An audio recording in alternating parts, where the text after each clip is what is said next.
짧은 시간 우리 성도님들을 섬기며 또 가정과 자녀분들의 삶을 보면서 하나님의 주시는 형통이라고 할까요? 평안함 속에 거하는 성도님들도 계시지만 그러나 그보다 삶의 어려운 문제와 또 연약함 속에 계시는 성도님들이 더 많이 계신 것을 봅니다. 온 마음을 다해서 예수님을 위해 살려고 몸부림치고 애쓰는데 오히려 고난이 더 많이 있고 그 당한 어려움이 해결되지 않는 성도님들의 모습을 보게 되어집니다. 20년 가까이 병상에 누워 계신 집사님을 위해 헌신하고 계신 권사님이 계시죠. 여러분 1년, 2년도 힘이 든데 10년을 넘어고 20년 가까이 오랜 시간 동안 사랑하는 남편을 위해 또 병상에 누워 계신 사랑하는 남편을 위해 밤잠 한 번 편히 주무시지 못하시고 섬기셔야 하는 권사님을 생각하면서 그 삶의 무게가 얼마나 컸을까 생각해 보게 됩니다. 더욱이 최근에는 권사님께 발병된 희귀병으로 인하여 더 힘들어 하시는 어려움 속에 계신 집사님을 보며 그 마음이 얼마나 힘들까 생각해 보게 되어집니다. 하나님의 뜻이 무엇인가 목회하면서 살펴보지만 참 헤아리기 어렵고 깨닫기 어려운 것이 하나님의 뜻이다 생각되어집니다. 예수 믿으면 모든 일이 잘되고 형통해야 되지 않겠습니까? 예수님을 위해 살아간다면 내 삶에 아무런 어려움 없이 형통함 속에 살아야 하지 않겠습니까? 혹 문제가 있다면, 어려움이 있다면 기적적인 치유와 능력으로 하나님 고쳐주시고 회복시켜 주셔야 되지 않겠습니까? 그러나 내 삶의 문제와 어려움, 성도님들의 삶의 문제와 어려움을 보면서 참 마음이 무겁고 힘들 때가 있습니다. 마치 하나님 계시지 않은 것 같은 현실의 상황 속에 그러나 그럼에도 불구하고 믿음을 지키시는 성도님들을 보며 참으로 위대하다 생각이 듭니다. 여러분, 예수님 믿는 것이 무엇일까요?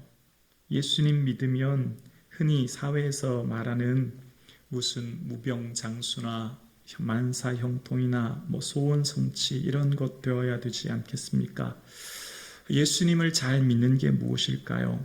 예수님을 믿으면 예수님이 우리의 삶의 소원을 이루어 주시고 우리의 삶의 기도를 응답해 주시는 좋으신 분임을 알게 되어요. 그런데 말씀을 통해서 예수님을 잘 믿는 게 무엇일까를 곰곰이 생각해 보면 예수님의 제자들의 삶을 통해 예수님을 잘 믿는 것, 그것은 예수님을 향해 무엇을 얻을까 생각하며 사는 삶을 넘어 예수님을 위해 무엇을 드릴까 사는 삶임을 보게 되어집니다.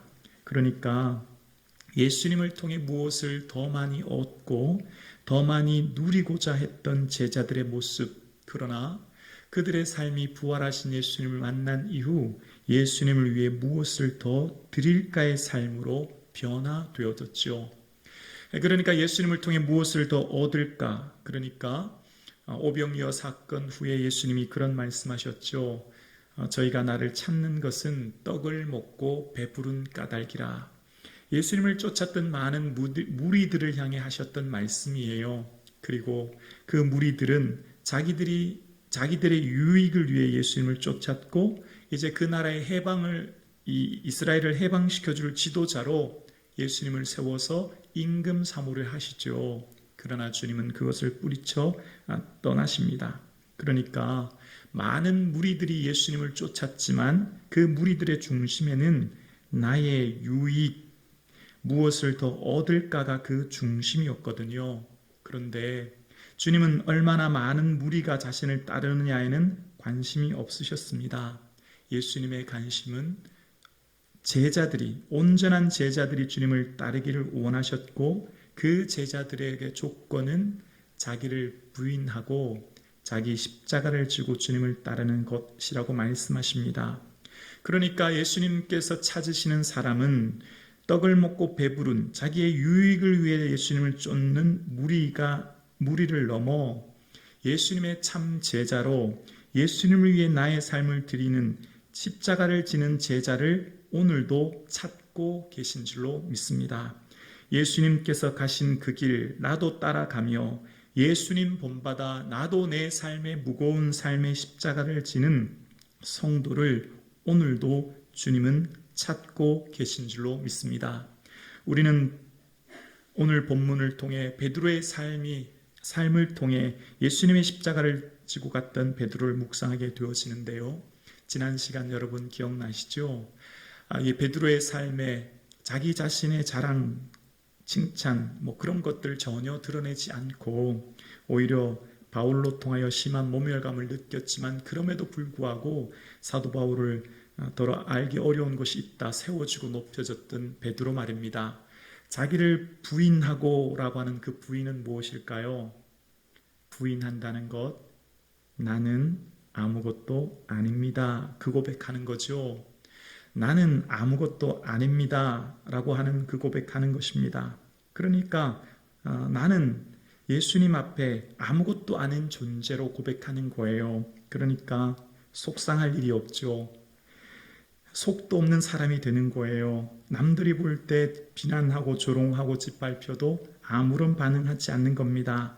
자기 자신은 죽어졌기 때문입니다. 예수님 위에 나를 완전히 죽었기 때문입니다.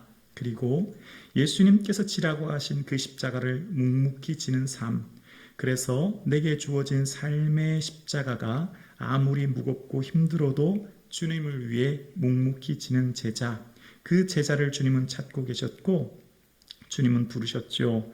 그 제자들 중에 한 사람이 베드로였습니다. 십자가 없이는 부활의 영광이 없기 때문에, 십자가 없이는 멸류관이 없기 때문에 엄밀히 말하면 십자가는 영광인 것입니다. 십자가가 없이는 주의 부활의 영광을 누리지 못하는 것을 깨닫게 되기에 우리에게 주어진 십자가는 영광이에요. 아멘이십니까? 아멘입니다. 지금 내 삶에 주어진 십자가를 다시 한번 생각하면 그것은 주의 놀라운 영광입니다. 오늘 본문 베드로 후서는 이 베드로 전서, 그러니까 베드로의 편지 속에 먼저 앞전에 베드로 전서를 썼을 당시의 시간적인 상황은 박해가 막 시작되기 전 쓴 편지거든요. 그러니까 처음 일어났던 네로 황제 박해가 기원후 64년 로마의 대화재 사건으로부터 모든 그 책임을, 방화의 책임을 기독교인으로부터 돌림으로부터 박해가 시작되거든요. 근데 이제 베드로 전서는 그 전에 쓰여진 편지고요. 베드로 후서는 이제 박해가 한참 시작되고 박해 가운데 쓰여진 편지가 베드로 후서입니다. 그러니까 지금 성도들은 엄청난 박해 상황 가운데 이 편지를 읽고 있는 거죠. 자, 그런 박해 가운데 있을 때 죽음이 가까웠음을 직감한 베드로가 오늘 이 고백을 하는 거예요. 오늘 이 고백 13절과 14절 베드로가 이렇게 고백하고 있거든요. 내가 이 장막에 있을 동안에, 이 장막이라고 하는 것은 육체를 가지고 있을 동안을 말하거든요. 그러니까 내가 이 육체를 입고 있을 동안에 너희를 일깨워 생각나게 함이 옳은 줄 여기노니, 우리 14절 말씀 함께 고백할까요? 이는 우리 주 예수 그리스도께서 내게 지시하신 것 같이 나도 나의 장막을 벗어날 것이 임박한 줄을 알미라. 아멘. 지금 이제 곧 있을 순교의 삶을 베드로는 깨닫게 되었고요. 이제 그것을 통해 나도 나의 이 장막에서 벗어나 주 앞에 이를 날을 고백합니다. 뭘 말하죠? 순교의 삶을 다짐하는 거예요. 그 순교의 삶을 고백할 때 예수 그리스도께서 내게 지시하신 것 같이 이렇게 서두에 이야기하지 않습니까? 그러니까 지금 내가 순교의 삶을 사는 것은 예수님 말씀하신 사명, 예수님 내게 지라고 하신 그 십자가 나도 집니다. 그 고백하는 거예요. 여러분 기억나시죠? 요한복음 21장에 내가 젊어서는 스스로 띡뛰고 원하는 곳으로 다녔으나 늙어서는 내 팔을 벌리리니 남이 내게 띠띠우고 원하지 않은 곳으로 데려가리라 말씀하셨고, 그 다음 요한복음 21장 19절에 보면 이 말씀을 하시면 베드로가 어떠한 죽음으로 하나님께 영광을 돌릴 것을 가르치심일러라 라고 이야기합니다. 그러니까 베드로는 지금 내 삶에 순교하는 것이 주님 내게 주신 사명임을 알고 그것을 회피하거나 그 자리를 떠나 도망가지 않고 그것을 묵묵히 맞서 순교의 길을 가는 겁니다. 왜냐하면 주님 말씀하신 사명이었고 베드로의 죽음이 하나님의 영광 돌릴 것을 가리키심이라 말씀하고 있습니다. 여러분 흔히 이게 이해되십니까? 내가 지금 죽고 주님 앞에 순교하는 그 삶이 그 자체가 하나님의 영광이래요. 우리의 이성과 생각으로는 도저히 납득되지 않은 말씀입니다. 어떻게 내가 주님 십자가 지고 죽는 것이 하나님의 영광이란 말입니까? 그런데 주님께서는 베드로가 어떠한 죽음으로 하나님께 영광 돌릴 것을 가리키심이라 말씀하시면서 베드로는 베드로의 순교의 십자가를 지는 것이 주의 주신 사명이요 주의 영광이라고 말합니다. 베드로의 삶에 지금 주어진 십자가를 지는 것이 영광이라고 말씀하시면서 베드로가 요한복음에 보면 그렇게 질문하지 않습니까? 주님, 이 사람은 어떻게 되겠습니까? 이제 요한 보고 질문하는 거지 않습니까? 그때 주님은 그를 내게 머물게 할지라도 내게 무슨 상관이 있느냐? 너는 나를 따르라 라고 말씀하십니다. 너는 너의 사명과 내게 주어진 삶의 십자가를 지라 말씀하시는 거예요. 여러분 아시는 것처럼 요한은 순교하지 않습니다. 오랫동안 살아서 주의 예수님의 어머니를 모시죠. 요한복음 19장에 보면 제자에게 이르시되 보라 내 어머니라 하신데 그때부터 그 제자가 자기 집에 모시니라 라고 이야기합니다. 그러니까 예수님의 어머니, 육신의 어머니를 모신 사람은 누구였죠? 제자 중 한 사람인 요한이었고 그 요한은 오랫동안 예수님의 육신의 어머니를 모셨고 이후 반모섬에서 초대교회를 위해 편지하며 그들 격려합니다. 베드로는 순교하였지만 요한은 자연사합니다. 그러니까 그 사명이 각각 다른 거예요. 우리에게 주어진 사명은 다릅니다. 각자 성도의 삶과 각자 주어진 삶의 십자가는 다른 거예요. 이것은 비교할 수 없는 것입니다. 어느 십자가, 어느 사명이 더 크냐 작으냐는 말할 수 없는 거죠. 각각 그 사람에게 맞게 주님께서 주어진 것이기 때문이에요. 자, 그런데 베드로에 주어진 십자가, 우리가 흔히 일반적인 사람들의 생각으로 한번 생각해 볼까요? 죽는 것이 복입니까? 그것도 극심한 박해로 이 학자들에 의하면 베드로는 십자가를 거꾸로 졌다고 하지 않습니까? 그럼 거꾸로 십자가를 져서 순교하는 것이 그것이 복입니까? 그것이 영광입니까? 이 사회적인 관점으로 보자는 거예요. 절대 그럴 수 없죠. 세상적인 관점으로 보면 오래 사는 게 복이지 않습니까? 그리고 내 삶의 모든 계획, 소원이 잘 이루어지는 게 복이지 않습니까? 그런데 주님께서는 그것이 영광이라 말씀하십니다. 베드로는 베드로 전서에서 그런 고백을 합니다. 너희가 여러 가지 시험으로 말미암아 잠깐 근심되지 않을 수 없으나 오히려 크게 기뻐하노라 라고 고백합니다. 베드로가 왜 기뻐했을까요? 베드로는 자신의 순교를 묵묵히 맞서며 기뻐했다 합니다. 또 그 초대교회들 보고도 기뻐하랍니다. 네로 황제의 극심한 박해로 고통당하는 그들에게 기뻐하라고 말합니다. 어떻게 기뻐할 수 있습니까? 현재 당면한 이 고난은 우리를 고통스럽게 하는데 말입니다. 그것은 바로 그들에게 있는 하나님 나라의 영광을 바라보라고 하는 것입니다. 너희 믿음의 확신함은 불로 연단하여도 없어질 금보다 더 귀하여 예수 그리스도에 나타나실 때 주실 칭찬과 영광과 존귀를 바라보라 이야기합니다. 지금 사람들이 볼 때 비난 실패한 자요, 무명한 자요, 어리석은 자요, 연약한 자라고 보이지만 하나님께서 보실 때는 칭찬, 하나님 나라의 그 영광, 하나님 나라의 그 놀라운 은혜를 바라보라 이야기하고 있습니다. 그러니까 지금 베드로의 시선은 당면한 현재 고난을 넘어 주실 그 놀라운 영광을 바라보고 나아가라 고백하고 있습니다. 오늘 2부 예배 드리시는 사랑하는 성도님, 여러분의 시선이 지금 어디를 향하고 있습니까? 내가 지금 당면한 이 문제, 이 고난, 이 어려움을 넘어 하나님께서 주실 놀라운 칭찬과 영광과 존귀를 바라보는 저와 여러분 되실 수 있기를 주의 이름으로 축원합니다. 예수님을 위해, 예수님의 기쁨을 위해 지는 아무리 작은 십자가라도, 아무리 작은 것이라도 그것은 주님이 귀히 보실 것이고 그것을 통해 하나님은 놀라운 은혜와 영광을 우리에게 누리게 하실 줄로 믿습니다. 초등학교 때 소풍 가면 제일 하이라이트라고 할까요? 기대되는 게 보물찾기였지 않습니까? 여러분 다 기억나시죠? 보물찾기에 돌밑이나 숲속에 이렇게 작은 쪽지를 찾으면 학용품 같은 거 받고 그랬지 않습니까? 근데 받는 학용품 그것보다 그 보물찾기 그 쪽지 하나 찾기 위해 마음이 설레고 기대되지 않았습니까? 그래서 보물을 막 찾는데, 보물은 선생님들이 찾지 못할 곳에 꽁꽁 숨겨두는 선생님들은 대부분 없습니다. 다 찾기 쉬운 곳에 누구든지 찾을 수 있도록 숨겨두죠. 그리고 막 보물을 찾을 때 누군가 찾았다 소리치면 다 그곳으로 몰립니다. 막 귀를 기울이고요. 여러분, 우리의 삶에도 가만히 살펴보면 예수님이 숨겨놓으신 보물이 너무 많아요. 사람들이 볼 때 하찮게 보입니다. 사람들이 볼 때 별거 아닌 것처럼 보입니다. 그런데 하나님이 보실 때 귀한 보물이 있어요. 바로 내게 주어진 십자가라고 하는 보물인데요. 그것이 지금 인간적인 관점, 그러니까 세상적인 가치로 볼 때는 하찮은 것, 쓸모없는 것처럼 보여요.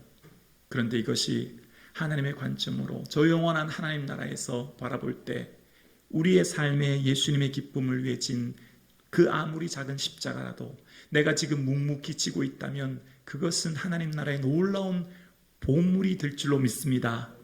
아멘이시죠?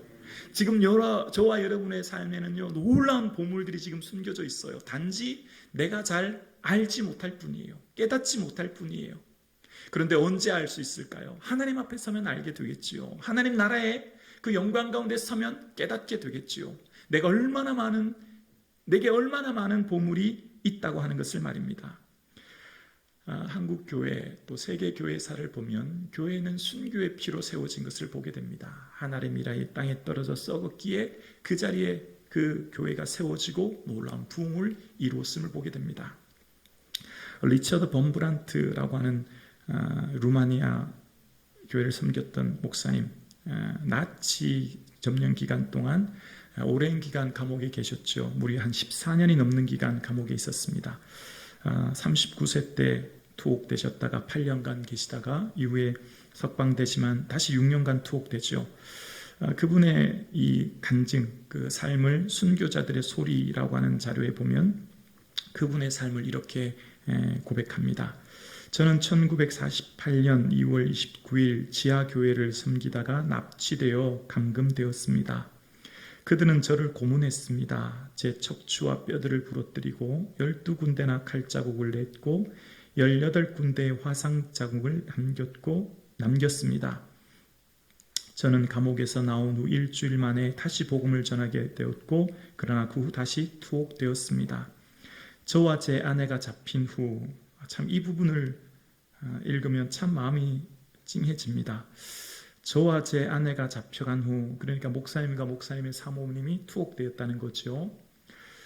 제 아들 미하엘은 길거리에서 방황하는 유랑아가 되었습니다. 그러니까 목사님하고 사모님이 투옥되니까 남겨진 아들이 유랑하게 되었다는 거예요. 미하엘을 불쌍히 여겨 몰래 도와주던 두 자매님도 잡혀가서 매를 맞아 불구자가 되었습니다. 그런 내용입니다. 여러분 생각해 보십시오. 나는 참을 수 있어요. 나는 예수님을 믿는다고 하여 나와 내 삶은 하나님께 헌신할 수 있는데, 근데 여러분 만약 여러분 자녀가 나의 삶을 통해 내가 믿음을 지키는 것 때문에 어려움 당한다면 감내하실 수 있겠습니까? 내 자신은 주를 위해 순교할 수 있지만 내 자녀들이 내 믿음 때문에 고통당한다면 여러분 어떻습니까? 베드로의 삶도 그랬을 거라 생각합니다. 베드로가 복음서에 보면 장모님이 있었지 않습니까? 그리고 그 형제 안드레도 있는 것으로 보아 그는 추측컨대 그의 자녀들도 있었을 것입니다. 베드로의 삶에 지금 자녀들이 있는 거예요. 가족이 있는 거죠. 그런데 그는 나도 나의 장막에서 벗어날 것이 임박한 줄을 아노라, 나도 라고 이야기합니다. 예수님 날 위해 십자가 지셨던 것처럼 나도 지겠습니다. 그 고백하는 것입니다.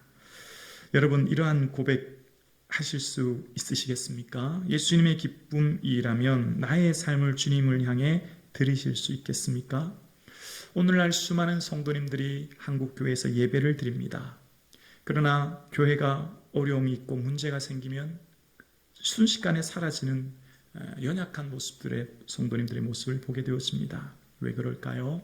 예수님을 위해 무언가 얻기 위해 모였기 때문 아닐까요? 정말 주님이 우리에게 원하시는 것은 우리가 주님을 위해 무엇가를 더 드릴까 생각하는 제자로 주님은 오늘도 찾고 계신 것 아니겠습니까? 베드로는 주님을 위해 나도라고 하며 주의 십자가를 지기로 다짐합니다. 그리고 그 순교의 길을 걸어갑니다. 여러분, 흔히 죽으면 끝이라고 생각합니다. 죽으면 아무것도 없다 라고 생각하는 이 시대에 순교의 길을 걷는 것은 믿음으로만 설명이 가능되어지죠. 베드로는 지금 현재 주어진 십자가의 길을 가리라 다짐하고 있는 것을 보게 되어집니다. 그리고 15절에 보면 내가 힘써 너희로 하여금 내가 떠난 후에라도 어느 때나 이런 것을 생각나게 하려 하노라 라고 이야기합니다.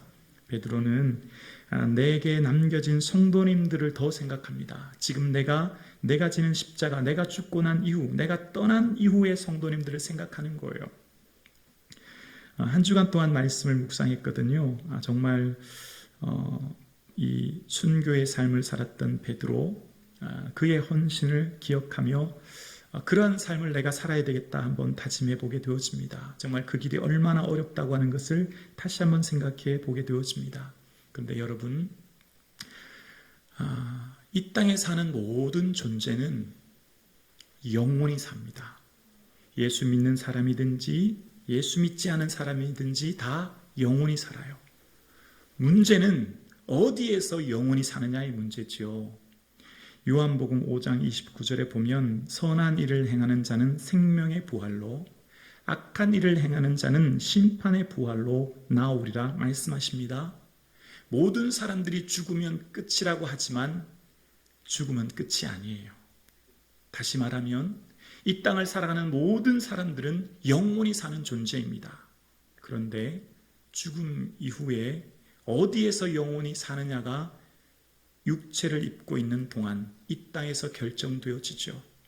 저 영원한 하나님 나라에서 영광 중에 영원히 살 수도 있지만 안타깝게도 지옥의 고통 속에서 영원히 살 수도 있다는 것이죠. 그러니까 지금 베드로의 삶의 순교의 길을 갈 수 있었던 것, 주님 주신 십자가를 질 수 있었던 것, 무엇을 바라보았기 때문입니까?